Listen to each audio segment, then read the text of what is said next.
These are my bass drum anchors that I use for my kit. They're basically a 10mm plate with some Velcro on the bottom, but they are really effective at stopping any movement in the bass drums. You can see how effective they are. I mean, if I just drop that on the carpet and try and push it, I can put all my weight against it, and they're really, really hard to move. I've noticed recently on my slave side of my double pedal, I do get a bit of movement, so I want to make something similar that will clamp on here and will dig into the carpet. So I'm going to try and keep the profile the same. I'll make it a bit smaller, and then obviously the gap in here, I have to weld another plate on top so it sits at the right height. I'll put a sketch together and get some plates made. Here's the CAD of my kick plates, and what I'm looking at is something like this. It's a smaller profile, and then with the extra plate welded on top, and you can see the step on it there. So I'll get them cut and give it a go.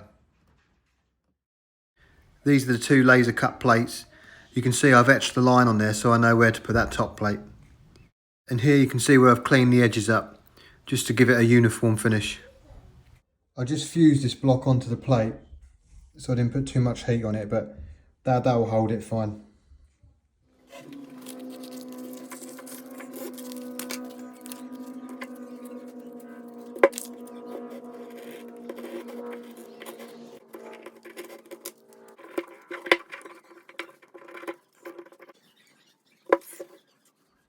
I've added the hook and loop tape, and that's the plate finished.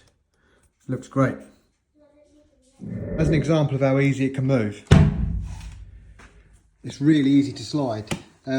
They do have these spikes that you can adjust, but I find if you adjust them, it actually changes the whole angle of the pedal board, and I want to keep these the same. Here are the spur plates, and I've now attached this to the double pedal.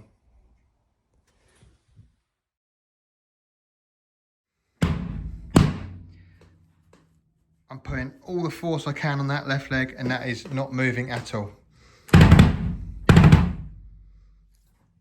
I'm really happy with how that works, and it actually looks like it's part of the unit.